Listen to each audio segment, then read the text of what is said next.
श्रवण निषाद के नेतृत्व में सैकड़ों भाजपाइयों ने ग्रहण की बसपा की सदस्यता। आजमगढ़ जनपद के अतरौलिया विधानसभा क्षेत्र बांसगांव स्थित मंगलम मैरिज हॉल में बसपा कार्यकर्ता सम्मेलन का आयोजन किया गया, जिसमें मुख्य अतिथि के रूप में लालगंज के पूर्व सांसद डॉक्टर बलिराम व विशिष्ट अतिथि पूर्व लोकसभा प्रत्याशी इंदु चौधरी मौजूद रही। कार्यकर्ता सम्मेलन के दौरान करीब सैकड़ों लोगों ने भाजपा छोड़ बसपा का थामा दामन। इस कार्यकर्ता सम्मेलन के दौरान मुख्य अतिथि के तौर पर मौजूद पूर्व सांसद डॉक्टर बलिराम ने बताया कि आज कार्यकर्ता सम्मेलन में श्रवण निषाद ने सैकड़ों लोगों के साथ बसपा का दामन थामा है। इनके आने से अतरौलिया विधानसभा ही नहीं बल्कि आजमगढ़ जिला सहित पूर्वांचल के कई जिलों में भी इसकी मजबूती दिखेगी। वहीं उन्होंने ये भी कहा कि बहन कुमारी मायावती द्वारा पार्टी को मजबूत करने के लिए हमेशा कार्यकर्ताओं को निर्देशित करती रहती हैं। गठबंधन के सवाल पर पूर्व सांसद ने कहा कि जब भी गठबंधन हुआ है तब बसपा का नुकसान ही हुआ है और बसपा की मजबूती को देख आने को समाज के लोग बसपा में शामिल हो रहे हैं और 2027 में बहुजन समाज पार्टी की पूर्ण बहुमत की सरकार बनेगी। वहीं पूर्व सांसद ने सपा पर निशाना साधते हुए कहा कि सपा के लोग आज बाबा साहब का संविधान और तस्वीर को लेकर घूम रहे हैं और उनके सपने को साकार करने की बात कर रहे हैं, लेकिन जब बसपा के प्रमोशन और रिजर्वेशन पर जब बिल आया तो यही मुलायम सिंह यादव ने उसे फाड़ने का कार्य किया, जिससे समाज को काफी नुकसान हुआ। श्रवण निषाद ने बताया कि भाजपा से निकलकर सैकड़ों लोगों के साथ बसपा की सदस्य ग्रहण किया गया है। भाजपा में हम सभी दलित निषाद समाज के लोगों को सम्मान नहीं मिला, हम लोगों का पार्टी में शोषण किया गया, जिससे आज बसपा का दामन थामकर सदस्यता ग्रहण किया गया। वहीं उन्होंने कहा कि भाजपा आए दिन अतरौलिया विधानसभा सीट पर भाजपा गठबंधन में चुनाव लड़ती है और संजय निषाद के द्वारा इस सीट पर सौदा किया जाता है। उन्हें चुनाव लड़कर जीतने की जरूरत नहीं रहती है, जिससे आए दिन हम सभी समाज का सम्मान नहीं किया गया, जिसके चलते आज हमने बसपा की सदस्यता ग्रहण कर अतरौलिया सीट को जीतकर बसपा के सम्मान देने का कार्य करेंगे। अतरौलिया में बहुजन समाज पार्टी को मजबूत करने के लिए हम लोगों ने सेक्टर वाइज जा करके कमेटियों का गठन किया और आज हम लोग यहाँ पर इनकी समीक्षा करेंगे कि वो गठन हो पाया कि नहीं हो पाया, क्योंकि इनको 10 दिन का समय दिया गया था, वो 10 दिन पूरा हो गया।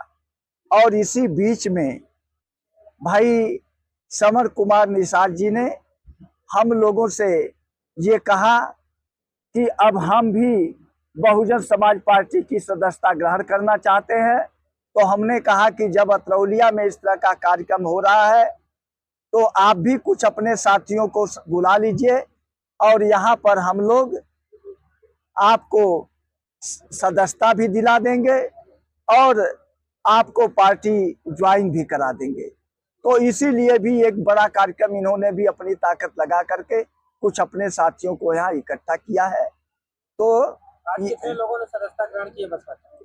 आज इनके साथ करीब हम समझ रहे हैं कि सैकड़ों लोग जो है अपना वो किए हैं। कुछ लोग तो उधर अंदर कुछ तैयारी कर रहे हैं, उधर बैठे हुए हैं और सामने भी यहाँ बैठे हैं। सैकड़ों लोगों ने आज सदस्यता ग्रहण ये किया है। तो आगामी चुनाव जो है क्या मायावती और अखिलेश गठबंधन करेगी इसमें? देखिए, ये तो हमारे नेता के ऊपर निर्भर करता है कि वो गठबंधन करेंगी कि नहीं करेंगी, इसके बारे में हम कुछ नहीं कर सकते। लेकिन इतना मैं जरूर कह रहा हूँ कि आज बहन कुमारी मायावती जी बड़े पैमाने पर वह सक्रिय रूप से अपने कार्यकर्ताओं के बीच में जाकर के उनकी मीटिंगें करके उन्हें बहुजन समाज पार्टी को मजबूत करने के लिए वह हमेशा उन्हें बार बार उनको निर्देश देती रहती हैं।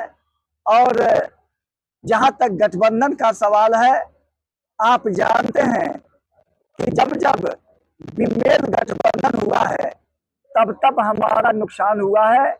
इसलिए बहन जी खूब सोच समझ करके वो गठबंधन करेंगी और बहुजन समाज पार्टी खुद इतना मजबूत है, आज तमाम लोग हमारी मजबूती को दे करके तमाम जो अति पिछड़े समाज के लोग थे, जो भारतीय जनता पार्टी में चले गए थे, आज वो लोग बहुजन समाज पार्टी में आ रहे हैं।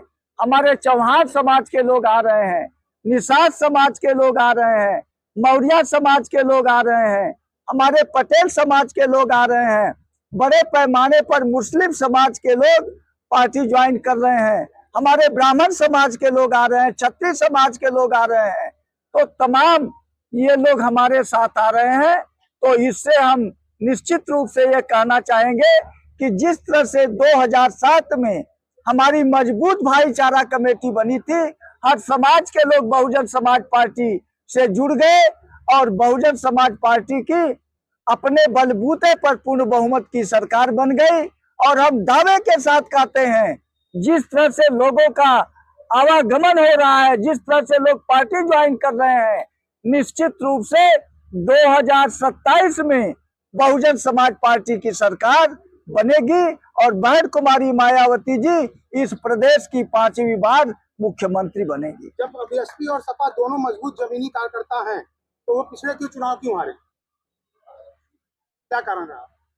देखिए, बहुजन समाज पार्टी और जो समाजवादी पार्टी की आप बात कर रहे हैं, समाजवादी पार्टी का जो पीडीए गठबंधन था, वो कहते कुछ हैं, करते कुछ हैं। और आज वो बाबा साहब का संविधान लेके घूम रहे हैं, वह बाबा साहब की तस्वीर लेके घूम रहे हैं कि हम इनके सपनों को साकार करेंगे। तो यही समाजवादी पार्टी के लोग जब लोकसभा में अनुसूचित जाति जनजाति के प्रमोशन में रिजर्वेशन का सवाल आया, उस पर जब बिल आया, तो यही समाजवादी पार्टी के मुखिया माननीय मुलायम सिंह यादव ने उस समय हमारी वो बिल फरवाया था।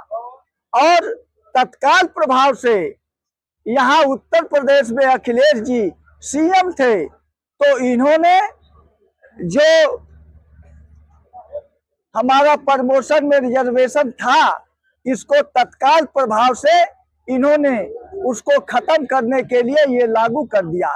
तो जो हमारा डीएम था वो एडीएम बन गया, जो एडीएम था एसडीएम बन गया, जो एसपी था वो सीओ बन गया।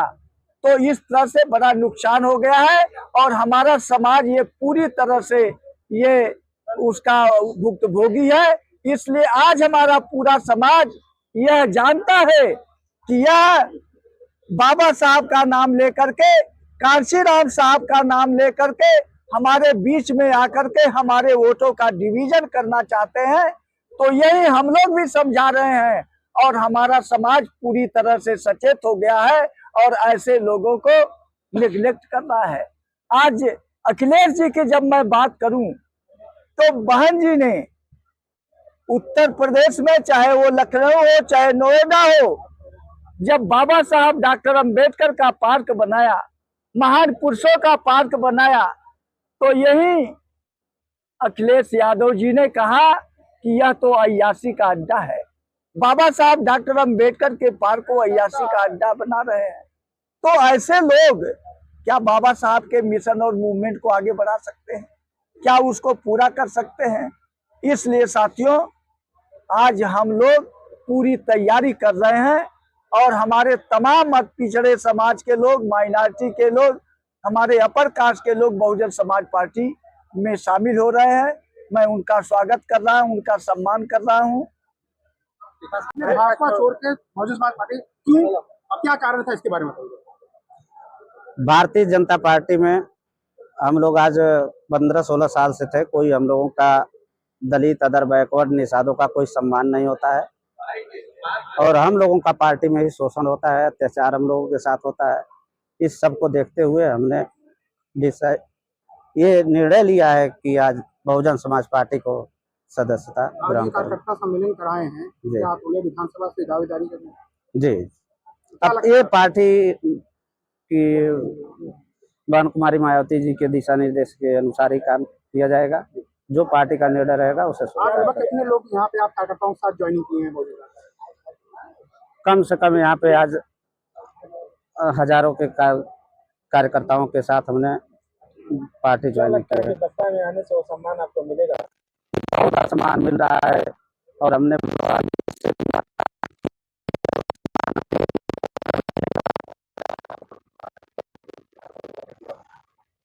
आज हमें जो सम्मान आप लोग दे रहे हैं आप लोगों के सामने ही है। और हम निषाद और क्योटो के साथ हमेशा ये भारतीय जनता पार्टी और ये आरक्षण का मुद्दा लेकर हम लोग हमेशा पार्टी में रहे, बने रहे। कभी हम लोगों को सम्मान नहीं मिला, इसलिए हम लोगों ने आज ये निर्णय लिया है कि हम बहुजन समाज पार्टी में ही अपना अतरौलिया विधानसभा क्षेत्र की बात करें, यहाँ निषाद पार्टी अपनी दावे तय करती है, आप भी एक निषाद है, कैसे वोट बैंक कैसे निकालेंगे और कैसे चुनाव लड़ेंगे, क्या रणनीति बनाएंगे? निषाद संजय निषाद जी जो यहाँ पे चुनाव लड़ते हैं, गठबंधन में सीट लेते हैं, उनको सीट बेचना है। यहाँ कोई वो उनको चुनाव लड़ना नहीं है। हम लोग माइनॉरिटी, हम लोग इकट्ठे हो जाएंगे तो यहाँ कोई हम लोग कोई ताकत हरा नहीं सकती है।